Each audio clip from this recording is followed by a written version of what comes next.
Good day, and thank you for listening to KRVM. My name is Mark. I am the host of Decades of Rock on Friday night right here on 91.9 KRVM, and I am joined with legendary blues rock guitarist Robin Trower.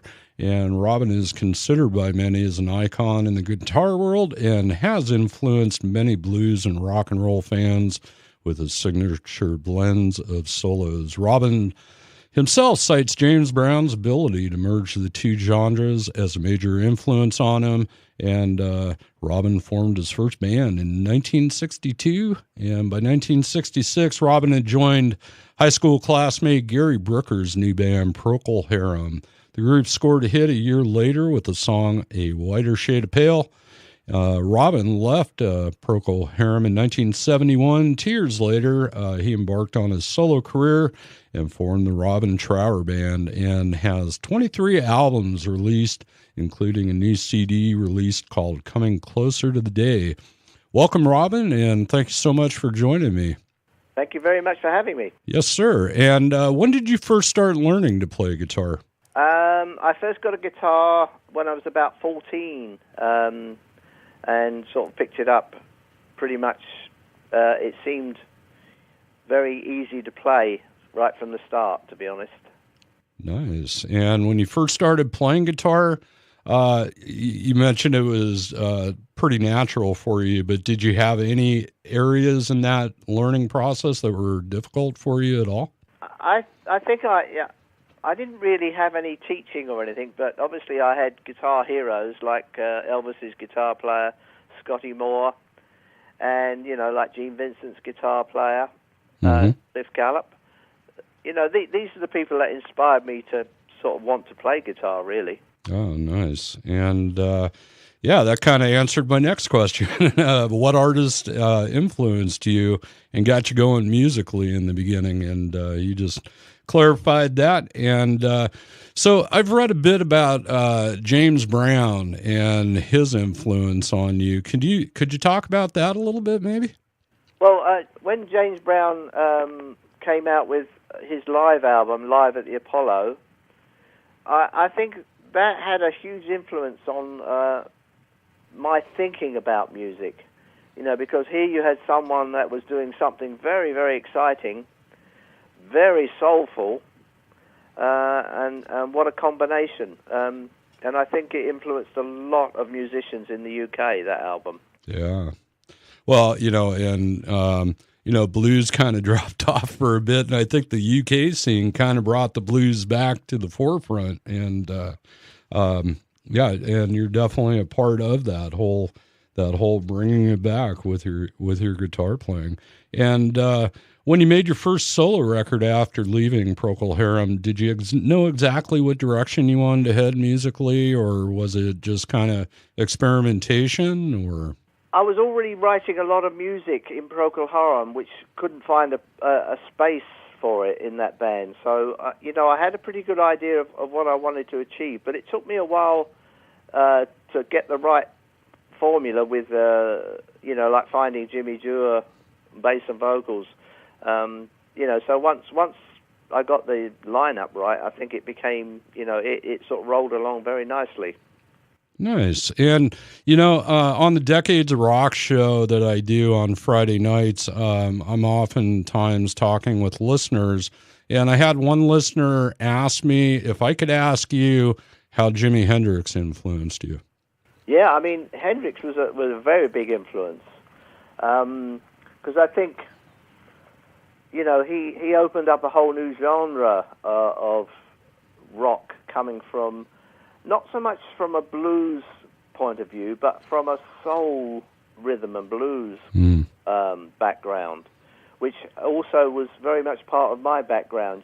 People like Curtis Mayfield and, all the Stax stuff. Albert King was a very, very big influence, and B.B. King as well, very big influences. We're talking with Robin Trower this afternoon, and throughout your career, you've been very consistent in putting out records and not letting a lot of years go by in between those. What drives you to do that? Is this just part of the natural evolution of playing guitar, or are you thinking ahead about what your next album is going to be? How's that process work for you?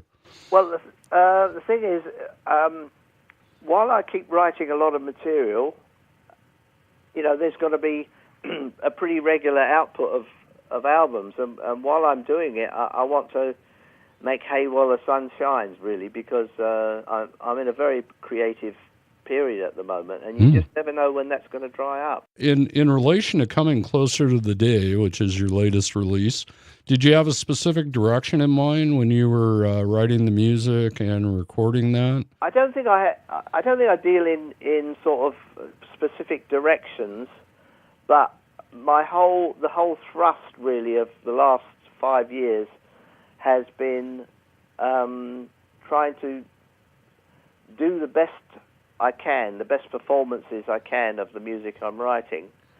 But also, I've opened myself up to letting my influences breathe a lot more and come into the music a lot more. So, I just try to make it as natural as possible. Yeah. And I've listened to that CD, and it is just awesome. I love it. Right.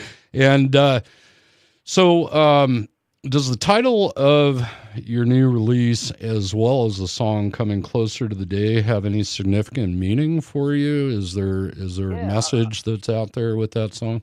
Well, the song is about me thinking about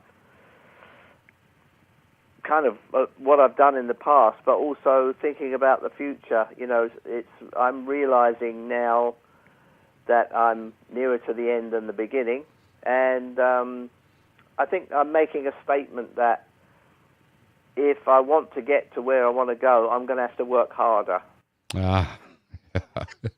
And is there a song on Coming Closer to the Day where, when you're composing the guitar solo, that took like a long time to feel right for you, or did that whole album come pretty natural for you?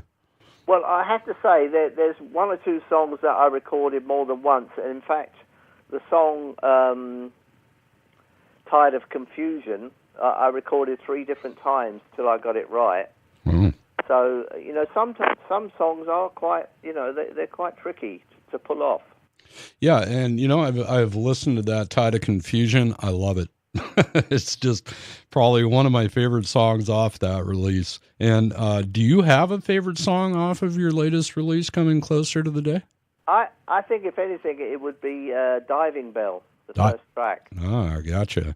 All right, so what we're going to do is we're going to take a few minutes and listen to that song, Diving Bell, by Robin Trower, off his new release, Coming Closer to the Day, right here on 91.9 KRVM.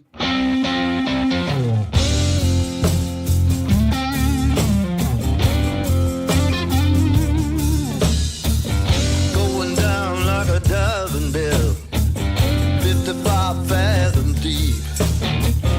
Drawing nothing from a dried out well. Can't gather me to myself, nothing of myself I want to keep. Through a landscape ill-defined, ground shifts beneath my feet. No lock, a door stays untried. Can't gather me to myself, nothing of myself I want to keep. Living with the memory of the flame, a flame of fractured light. Wonder why she backed away just when the storm was at its height.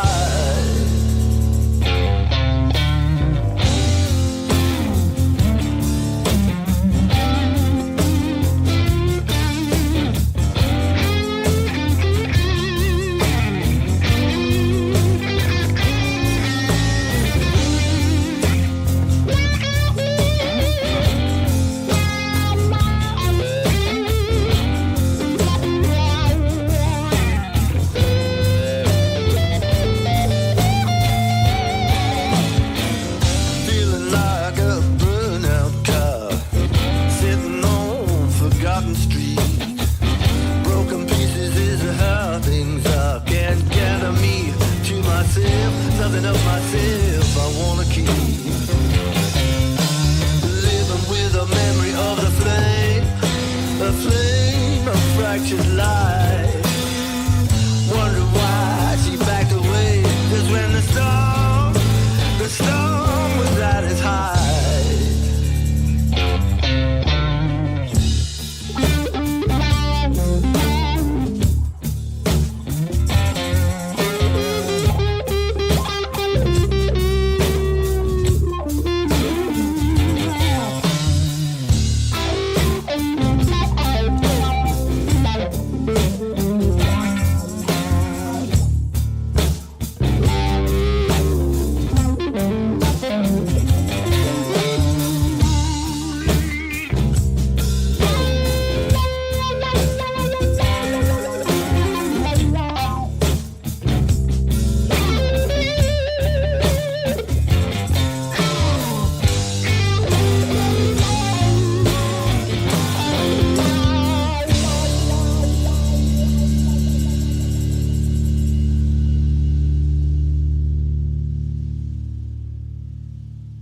And we're back on the phone with Robin Trower right here on KRVM.